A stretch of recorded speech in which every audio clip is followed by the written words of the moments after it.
오늘 7월 첫째 주입니다. 7월 첫째 주는 1년의 후반전이 시작하는 만스고요. 지금 방금 좀 깨달은 게 있는데 그게 코인시던트인지 뭔지 모르겠습니다만 사도행전이 28장까지 있잖아요. 그럼 반이면 계산이 안 되시나요? 아니면 14장이잖아요. 오늘 15장 시작이란 말이죠. 그러면 딱 후반전의 시작이에요. 그래서 내가 혼자서 대단한 걸 내가 발견했구나. 이렇게 맞아 떨어질 수가. 그래서 7월의 첫째 주에 15장을 보게 되는 어쨌거나 그렇게 좀 놀라운 코인시던스가 있어서 다시 한번 놀라고요. 오늘 본문은 소위 예루살렘 총회라는 이름으로 다루어지는 내용입니다.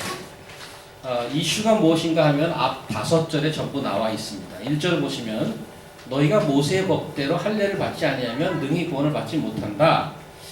예루살렘 교회로부터 안디옥 교회로 원정 와서 이런 가르침을 하는 사람이 있었다고 하고요. 안디옥 교회 리더인 바울과 바나바와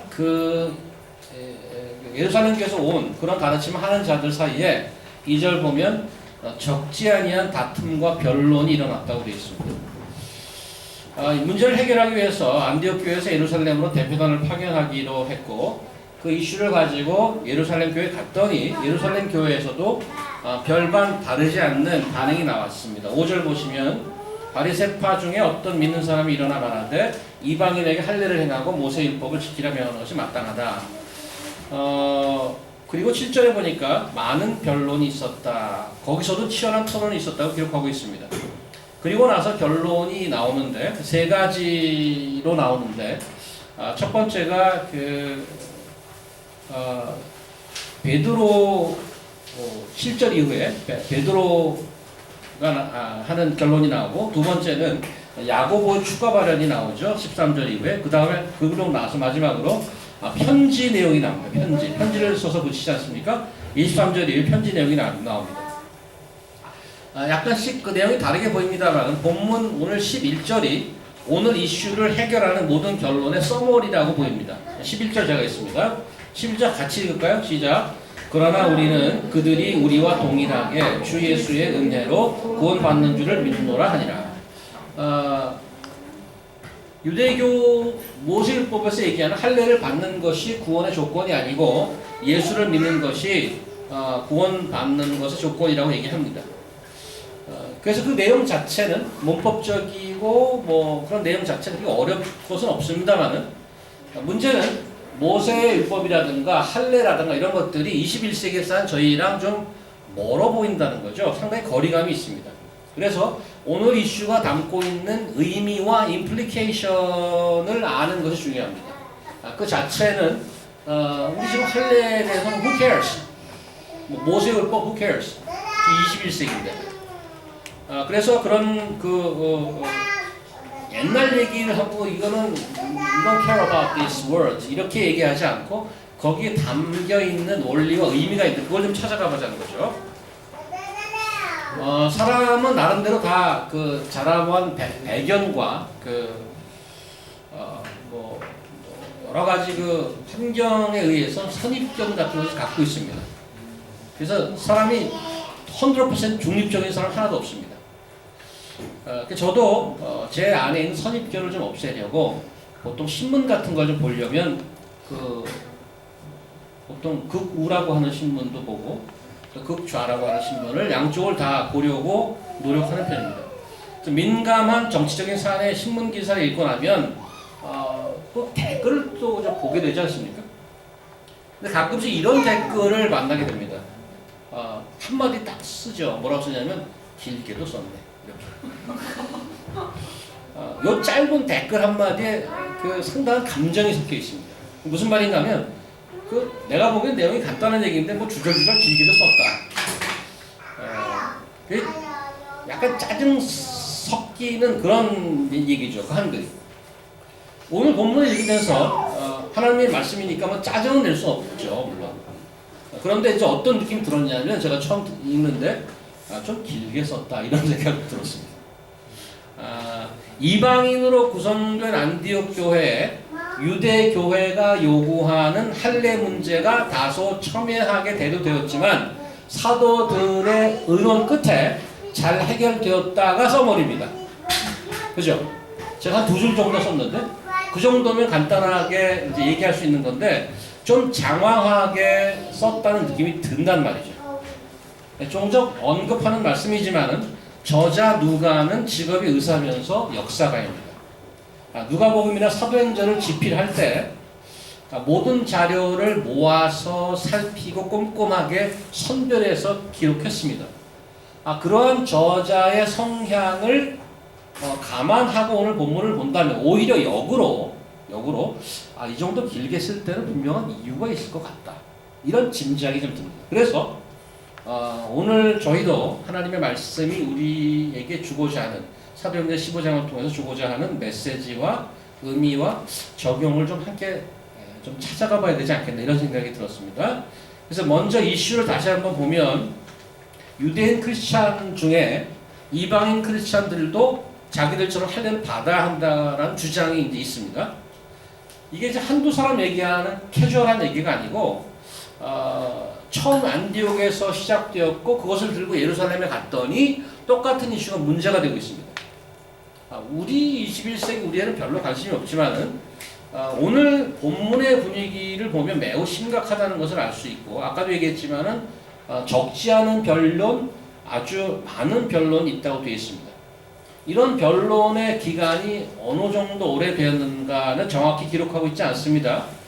사실 말씀을 시작할 때 본문이 오늘 좀 길어 보인다라는 언급을 드렸지만은 오히려 누가는 오늘 사실 이슈랑 결론만 기록해 주고 있는 것입니다. 이런 변론과 다툼이 시간적으로는 하루 이틀 된 게 아닌 것으로 보입니다. 아마 수개월, maybe 초대교회가 시작한 이후에 계속됐는지도 모르겠습니다.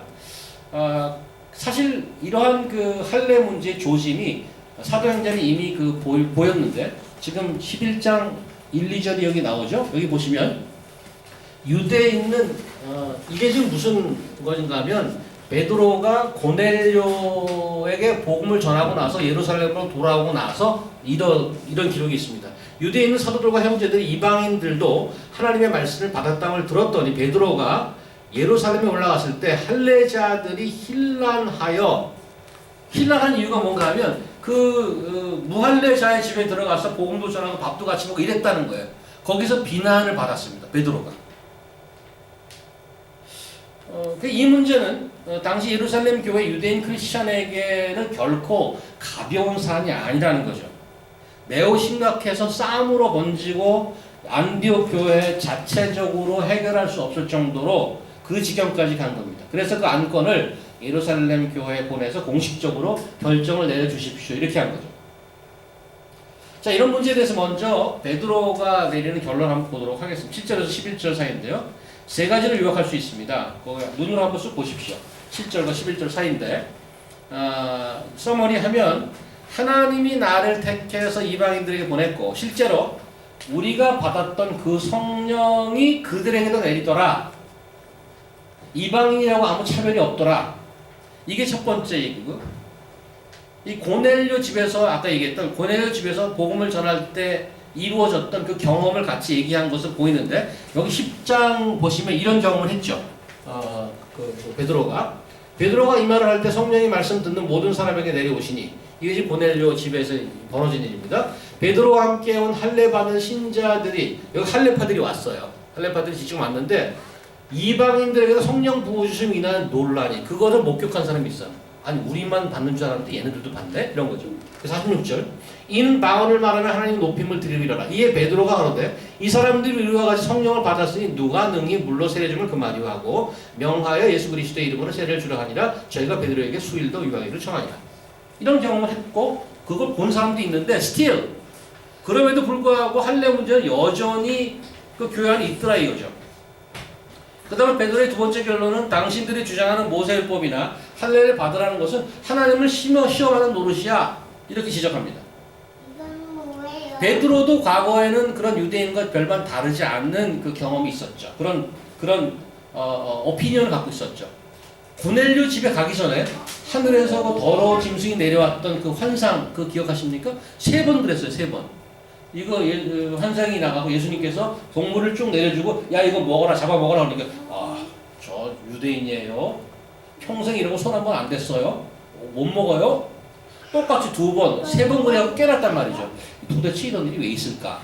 그러고 나서 고넬료 집안에 사람 보내서 문이 똑똑똑 두드리잖아요. 이거 뭔가? 그래 깨닫기 시작한 거죠. 유대인들 말고 이방인들에 가서 복음을 전하라는 얘기는. 그래서 그때부터 자세가 자기가 갖고 있던 시각이 교정이 되고 변했단 말이죠. 그리고 실제로 이런 경험도 했고. 이 모세 율법이나 어떠한 특정한 행위에 대해서 예수님께서 그 대중들을 가리킬 때 굉장히 강하게 얘기한 점이 있는데 누가복음 11장을 한번 가볼까요? 여기 올라가겠습니까? 좀 내려주세요. 좀. 네, 누가복음 11장 보시면 가라사대 화 있을진저 또 너희 율법사여 지기 어려운 짐을 사람에게 지우고 너희는 한 손가락도 이 짐에 대지 않는다. 이게 무슨 말인가 하면 그 당시 유대 사회를 쥐고 있던 그 유대 종교 지도자들이 엄청나게 말을 많이 해요. 율법이 이렇고 그리고 저렇고 말은 많이 하는데 자기들은 손 하나 까딱 안 하는데 그리고 너희들 이거 해 그랬단 말이죠. 그런 자들에게 저주를 퍼붓었어요. 베드로의 3번째 결론은 11절 그러나 우리는 그들이 우리와 동일하게 주 예수의 은혜를 구원받는 줄 믿노라. 누구나 할 거 없이 모두 예수 그리스도의 은혜로 받는 것이 구원이다 이거죠. 그 다음에 이제 12절을 보니까 베드로에 의해서 안디옥에서 파견된 바울과 바나바도 자기들 간증을 하죠. 12절 보면 내용이 많이 나오지 않았어. 그냥 딱 한 절 뭐라고 나와 있어요? 하나님께서 자기들로 말미암아 이방인 중에서 행하신 표적과 기사에 대해서 말하는 것을 들었다 이렇게 돼 있어요. 그러고 나서 베드로, 바울, 바나바 얘기를 듣고 난 후에 13절 야고보가 등장합니다. 여기서 야고보는 요한의 형제 야고보가 아니고요. 또 누구 야고보가 있죠? 성경 퀴즈를 좀. 요한의 형제 야고보가 있고 또 누구 야고보가 있어요? 요한의 형제 야고보 12사도 중에 한 사람인 야고보는 12장 1절에 1, 2절에 보면 그 헤롯에 칼 맞아 죽어요. 순교당한다고요. 그 여기 야고보는 누군가 하면 예수님의 동생 야고보예요.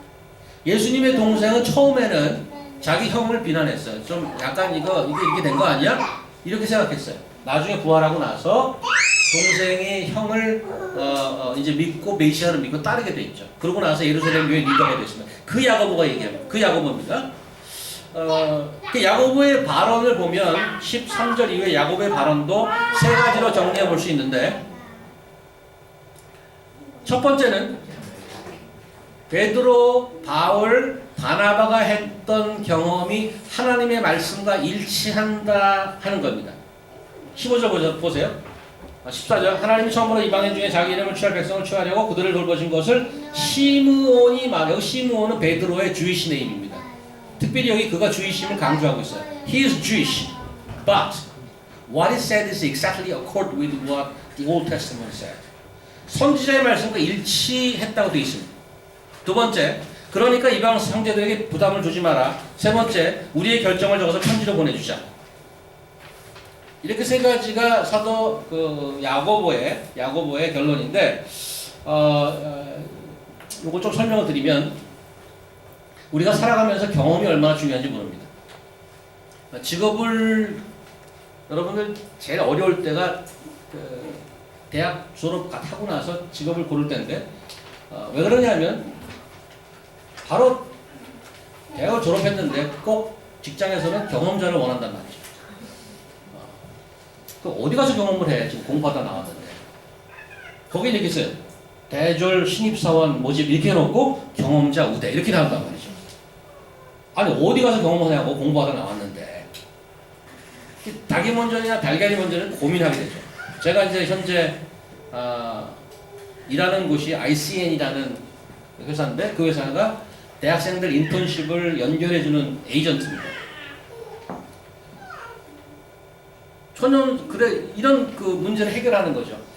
사회 초년생들이 직업이 없잖아요. 경험이 없잖아요. 그래서 졸업하기 전에 재학 시절에 방학 때 이런 데 나와서 경험을 하고 그러고 나서 졸업하면 나중에 이력서에 보면 이 인턴을 경험했구나. 우리 이제 도연 자매가 지금 하고 있잖아요. 이 아주 앞서가는 학생이에요. 어서 오세요, 도연 자매. 어서 오세요.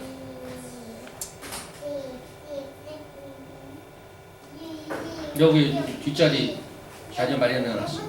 리나 자매랑 같이 오세요.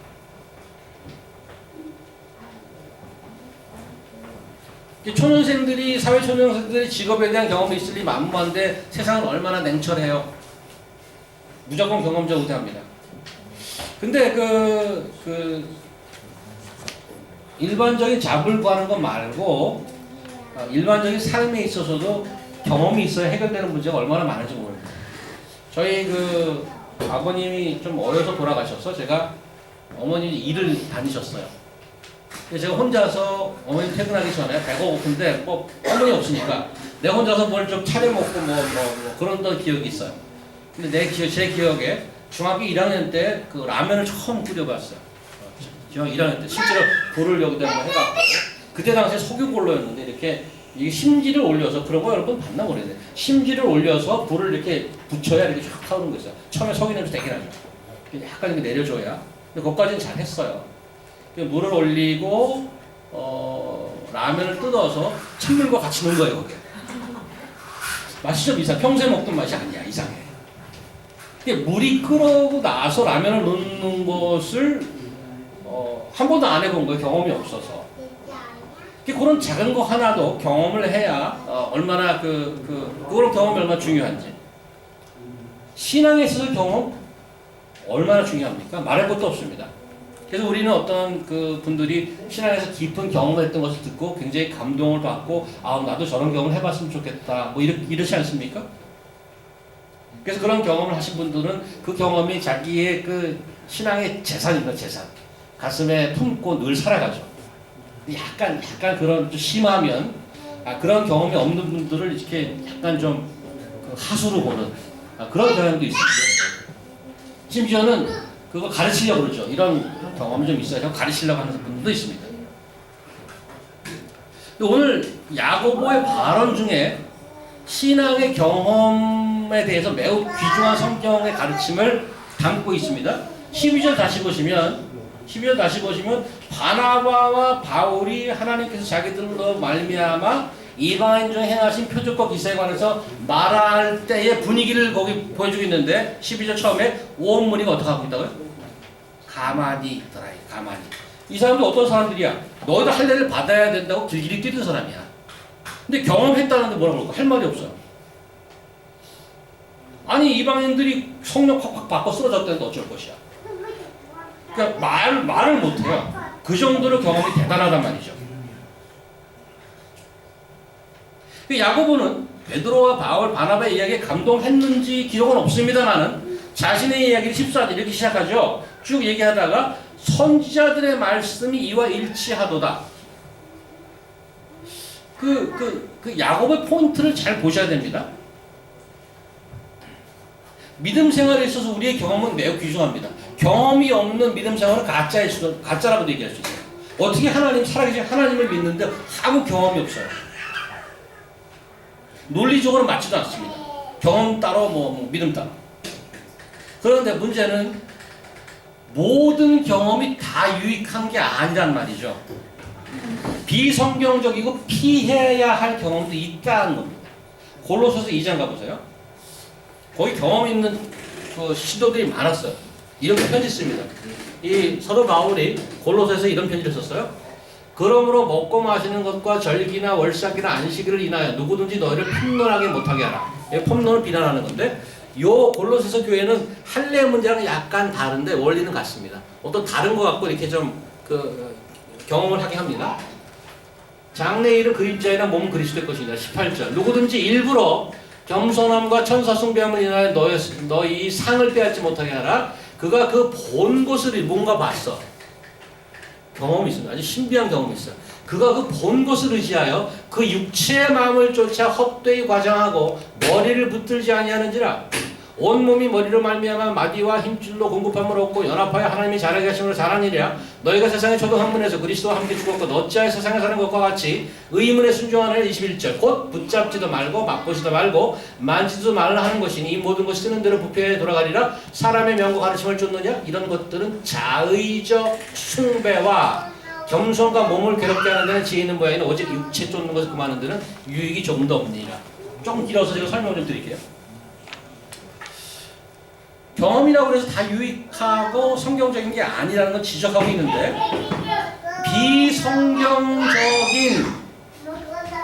비성경적인 경험을 아주 중요하게 생각하는 사람들의 경향을 여기 몇 가지 적어놨어요. 경향. 그거를 주목해 볼 필요가 있는데 18절 보니까 다시 좀 올려주시면 18절 보시면 육신의 생각이 강하다거든요. 18절. 아무도 꾸며낸 감성과 천사 숭배를 이루 너희 정죄하지 못하게 하리라. 그가 본 것에 의하여 육신의 생각을 따라가고 그 다음에 그런 경험을 비성경적인 경험을 한 분들의 특징 중에 하나가 과장한대. 과장. 헛되이 과장. 야 대단한 거 봤어. 엄청나지 정말. 좀 과장한대. 그 다음에 중요한 게 19절인데 머리를 붙들지 아니하라. 머리는 누군가 여기 머리. 예수 그리스도죠. 머리를 붙들자. 머리 얘기하면 나머지 몸도 있을 거 아니에요. 지금 무슨 얘기를 하냐면 교회 공동체를 얘기하는 것입니다. 머리가 있고 거기 다 우리가 그 지체예요. 교회 공동체가 있는데 이 머리를 붙들지 않아. 무슨 얘기인가 하면 공동체보다 자기 경험이 앞서는 거예요. 결론적으로 무엇을 숭배를 하고 예배하는 것 같은데 23절 보면 결국 뭐라고 되어 있어요? 자의적 숭배 이렇게 나왔습니다. 그게 뭐예요? 나를 높이는 거라는 거예요. 결론은 나를 높이는 거라는 거죠. 그리고 나아가서 남들까지 쓸데없이 괴롭힌다. 그거 갖고 괴롭힌다. 오늘 야고보의 포인트는 뭔가 하면 진정한 믿음의 경험은 이미 계시된 성경을 어떻게 확인할 수 있다. It is possible. 확인할 수 있다. 그게 야고보의 논지. 그래서 어떤 새로운 가르침이 있다. 어떤 신비한 경험이 있다. 그거 다 위험합니다. 그래서 오늘 결론적으로 오늘 15장이 그 오늘 이슈에 대해서 이방인들도 할례를 받아야 된다라는 것은 태도는 굉장히 분명한데 세 번씩 반복하고 10절 보시면 어찌하여 하나님을 시험하느냐. 그런 거 하나님을 시험하는 일이고 그 다음에 조상도 능히 매지 못하던 멍에를 매는 거라고. 그러니까 아주 괴롭게 시키는 거죠. 멍에를 매라고.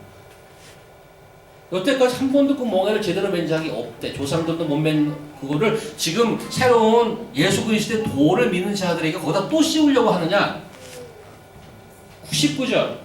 그러므로 내 의견은 이방인 중에 하나님께 돌아오는 자를 괴롭게 하지 말라. 괴롭게 하는 일이래. 할례 받으라고 자꾸 그 난리치면 괴롭게 하는 거야.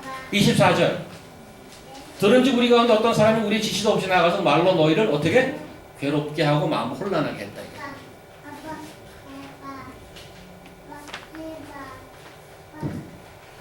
그렇게 하지 말라고. 예루살렘 교회는 이제 안디옥에 편지를 보내서 교회에 확실한 결정을 보내기로 했습니다. 사람을 보냈죠. 그래서 바울과 바나바 외에 유다와 실라를 뽑아서 보냈습니다. 만장일치로. 보낸 편지의 내용 중에 28절을 제가 한번 드릴게요. 28절. 여기 이제 그 편지의 주제가 담겨 있는데 성령과 우리는 성령과 자기들의 입장이 같다고 얘기한 거예요. 성령과 우리는 이 요긴한 것들 외에는 아무 짐도 너에게 지우지 아니하는 것이 옳은 줄 알았다. 무슨 말이에요? 신앙에 있어서 본질적인 것이 있고 비본질적인 것이 있다고 얘기하는 겁니다. 비본질에 집중하면 복음의 자유는 없어지고 자기뿐만 아니라 남들도 괴롭게 한다. 남들도 괴롭게 해. 아주 하루 이틀 전에 아주 최근에 뉴욕 대형교회, 뉴욕에 있는 대형교회 담임 목사님께서 돌연사임, 제목이 돌연사임했다는 기사를 읽었습니다. 그 기사 일부를 읽어드리겠습니다. 보수적 장로교 전통을 고수해온 교회의 중진들은 1.5세인 담임 목사의 강단에 신발을 신고 오르는 문제, 성만찬에 까만 넥타이를 착용하지 않은 문제, 세 번째, 예배 중 교인들끼리 사랑합니다라는 환영의 인사를 나누는 문제 등을 거론하며 경박하다는 비판이 제기되어 왔다.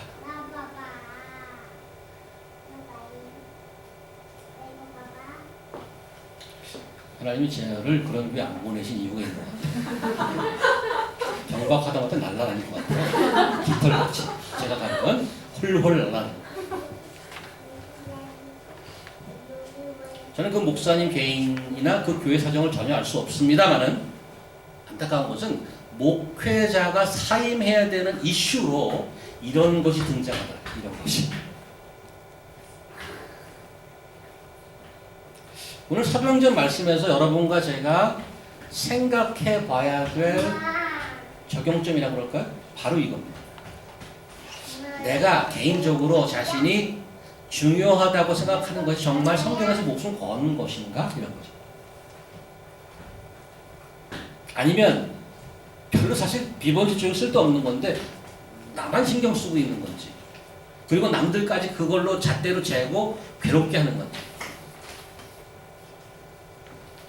오늘 말씀의 컨텍스트를 보면 15장이 전에 오늘, 그러니까 14장과 16장 사이에 있습니다. 15장. 14장은 바울의 첫 번째 선교여행, 요거 35절 이후에는 바울의 두 번째 선교여행, 그 사이에 끼어들어져 와 있습니다. 물론 시간적으로 이게 이쪽에 있어서 들어와 있는지는 모르겠어요. 처음에 말씀했잖아요. 이게 좀 장황하고 길게 쓴 것 같다. 그렇게 얘기했잖아요. 근데 이유가 있을 것 같다고 그랬잖아요. 왜인 것 같습니까? 왜?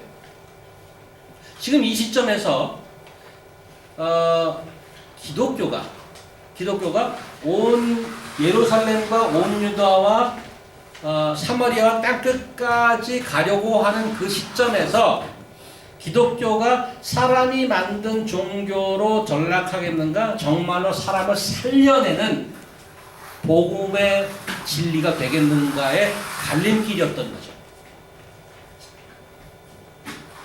아주 중요한 터닝 포인트의 시점에 누가는 그거를 일단 브레이크 딱 밟고 포즈 하고 한번 리마인드 시키는 거죠. That is very, very important. 놀랍게도 2000년 전에 그 예루살렘 교회와 안디옥 교회를 달구던 그 이슈가 still going on. 조금 전에 기사에 얘기했잖아요. 비록 할례는 아니지만 다른 걸로 얘기하잖아요. 목사가 여기 성만찬을 집집할 때 까만 넥타이 안 매고 잘라버려.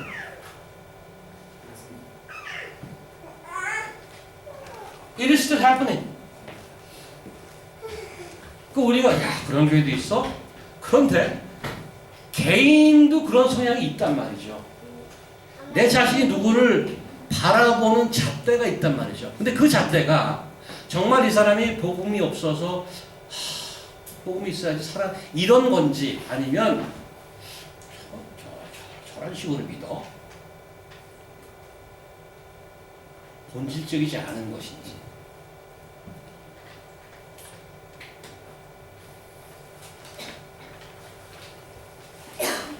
복음의 진리를 담아내고 전해야 하는 교회가 어떤 문화적인 경향, 언어, 개인적인 선호도에 따라서 우리끼리의 서클로 변질되어 가고 있는 것은 아닌지. 저도 사실 완전히 자유롭다고 말씀을 하기 쉽지 않습니다. 그러지 않으려고 이제 노력하는 편인데요. 저는 우리 성도들을 생각하고 만날 때마다 굉장히 행복감에 젖습니다. 그리고 숫자 때문에 전혀 주눅이 안 듭니다. 저는 일당 100이라고 생각해요. 전혀 주눅이 안 듭니다. 유지의 100, 나에선 100, 뭐 이렇게.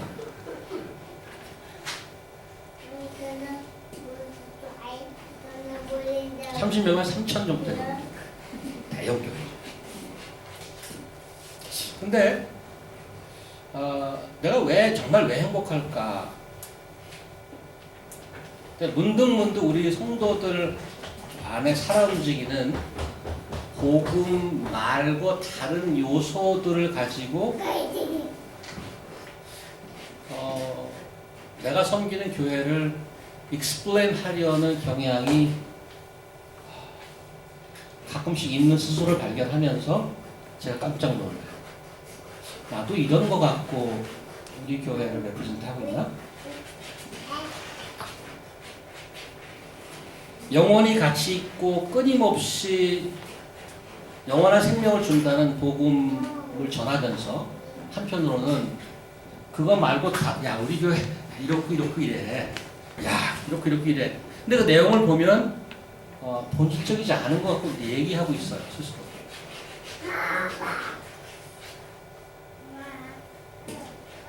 다시 자리를 잘 찾으려고 회개하고 오늘 말씀이 저한테 굉장한 리마인드가 됐습니다. 뭐 갖고 성도를 만들고 무엇으로 교회를 만들어 갈 것인가. 하나님께서 하나님의 기준을 우리를 본다면 살아남을 자가 어디 있을까 이런 생각이 들어요. 근데 하나님께서 우리를 볼 때 우리가 살아있는 이유가 있어요. 아무것도 보지 않기로 해서 딱 한 가지만 보기로 작정하셨어요. 아예 이를 꽉 물고 그렇게 보시기로 작정하셨어요. 그게 뭔가 하면 우리 안에 있는 그리스도만 보기로 해서 하나님께서. 로마서 이렇게 설명하고 있습니다. 로마서 3장 보시면 전부 빨간 줄로 켜있네요. 이렇게 굉장히 중요하니까 이게 빨간 줄이 컴퓨터를 알아서 빨간 줄이 쫙쫙 펴있네요. 로마서는 없나요? 로마서는 잘 안 넣나 보지. 제가 읽어드릴게요. 로마서 3장 21, 22절. 3장 21, 22절. 이제는 율법 외에 그때까지 율법이 대세였어요. 이제는 율법 외에 하나님의 한 의가 나타났으니 율법과 선지자들에게 증거를 받은 것이라 곧 예수 그리스도를 믿음으로 말미암아 모든 믿는 자에게 미치는 모든 믿는 it doesn't matter whether you're Jewish, Japanese, Chinese, Korean, doesn't matter whether you have graduate. 노아가 아멘 하는 겁니다. Noah's way of amen. screaming 하는 너무 좋아서. That's right. Whether you're so young, whether you are so old, doesn't really matter. It's only by through the faith in Jesus Christ. 곧 예수 그리스도를 믿음으로 말미암아 모든 믿는 자에게 미치는 하나님의 의라 차별이 없다. 차별이 없다. No distinction. This is real good news. Gospel.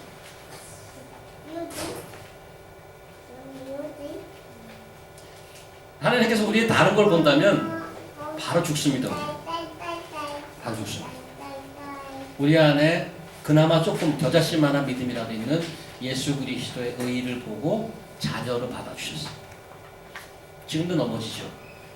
그러나 우리를 그래서 십자가를 붙들고 옷자락이라도 붙들고 가는 겁니다. 왜? 그래야 살기 때문에.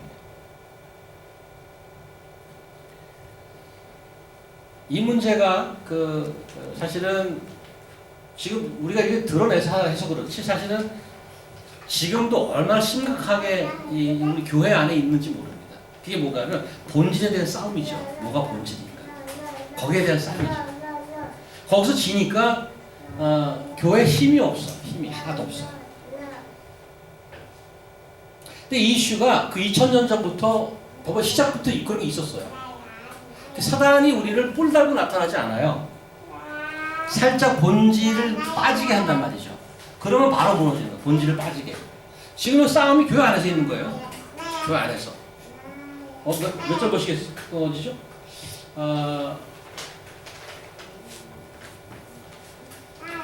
예루살렘에서 온 친구들이 크리스찬이에요.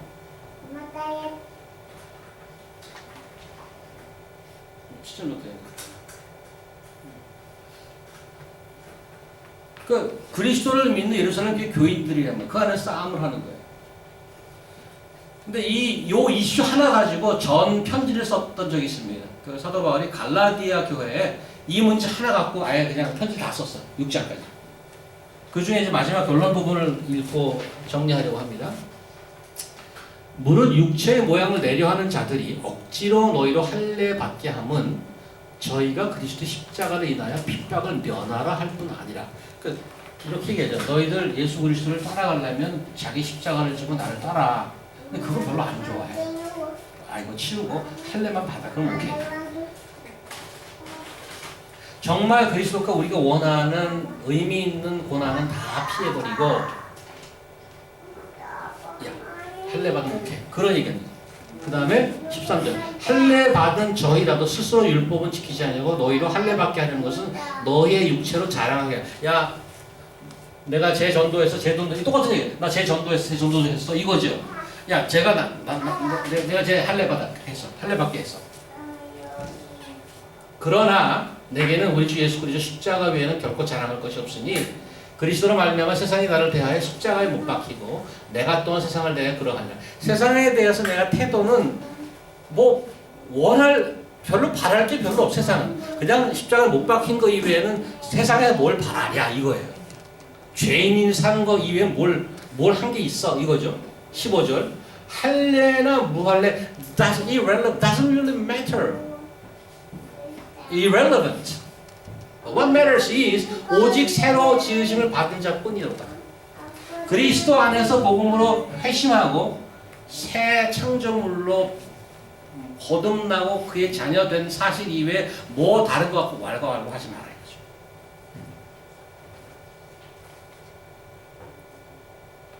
그리스도 안에 새로 지은 바 되셨나요? 그 안에 자유를 누리십시오. 자유를. 누구도 우리 안을 정죄할 수 없습니다. 마찬가지로 시간이 한 1, 2번 더 하겠습니다. 여기 보면 편지 쓸 때 29절 보세요. 우상의 제물과 피와 목매어 죽인 것과 음행을 멀리하지만, 이게 무슨 말인가 하면 이방인들이 그 제사에 바친 음식을 먹는 얘기예요. 그 다음에 그 주이시 모세 율법에서 그 금지하는 어떠한 그 피 나는 거 음식을 먹고 고기를 먹고 이런 문제를 얘기하는 거예요. 그러면 똑같은 원리로 아니 조금 전에 그 모세 율법에 할례 받지 말라며, 근데 왜 지금 또 그런 얘기 해갖고 이걸 부담 주는 거 아니야? 같은 원리로 그렇게 반박할 수 있는데, 이 얘기는 뭔가 하면 우리가 이방인들 너희 형제들 그런 짐을 다 제거하고 할례 받을 필요 없어 사실은. 그런데 유대인들이 원래 그동안 몇천 년간 받은 게 있어서 너희와 교제할 때 너희들이 막 피 있는 질질 흘리는 거 먹고 그러면 그 힘들어, 같이 교제하는데 힘들어 한단 말이죠. 그러니까 하나님 안에서 하나됨 때문에 나의 자유를 제한해 달라고 부탁하는. 세 번째 건 좀 다른 문제예요. 거기 그 음행을 멀리할지라는 것은 뭔가 하면 하나님이 말씀에서 얘기하는 결혼 제도와 이방인들의 문화적으로 용인됐던 결혼 제도가 완전히 다른 겁니다. 그때 당시 음행이 그 법적으로 허용된 게 뭔가 하면 우상을 섬기면서 이부 순서로 거시기 하는 거예요. That's okay. 그거는 월십의 이부 순서야. 그건 괜찮다고 생각하는데 괜찮지 않다는 얘기지. 괜찮지 않다고. 그런 건 다 치워야 된다니. 그래야 우리와 진정으로 하나 되는 그런 얘기하는 거예요. 결론적으로 그래서 우리가 하나님이 그 주신 자유로 복음의 자유를 누리는데 다른 사람이 우리와 같이 교제를 누리기 위해서 하나님 우리 용서했듯이 그분들을 받아주는 눈이 필요하다. 다른 거 보지 말고 예수로 하나 되고 예수로 복음을 믿었는 그거 하나만 보라. 다른 거 보지 말고 그 얘기하는. 그래서 저는 오늘 15장에서 그런 가르침을 통해서 우리를 한번 점검하고 내 안에 다른 사람을 평가하는 잣대 중에 별 쓸데없는 게 있으면 베드로가 자기 시각과 안목을 바꿨던 여러분 그런 거 버리시기 바랍니다. 이거 쓸데없는 거구나. 괜히 쓸데없는 거 갖고 괜히 얘기했구나. 이거 버리세요. 필요 없어요 사실. 그리고 내가 힘들어하는 부분이 있으면 자유하십시오. 이러면 될까? 복음 안에 자유하십시오. 그래서 우리가 진정으로 그리스도 안에 하나 되는 그러한 개인과 교회 되시기 바랍니다. 기도하겠습니다. 아버지, 오늘 또 사도행전 15장을 통해서 복음의 자유가 뭐며 진정한 생명을 살리는 복음이 뭔지 다시 한번 확인했습니다. 아버지께서 원하시는 것은 그리스도의 의로만 구원을 받는 것이고, 저희가 사람을 평가하고 바라볼 때 그것 이외에 다른 것 다 덮고 용서하고 사랑으로 덮고 오직 그리스도를 주인으로 모시고 살아가는가를 보고 안타까워하고 또 격려하고 위로할 수 있는 저희 교회와 개인들이 도와주시옵소서. 예수님의 이름으로 기도합니다.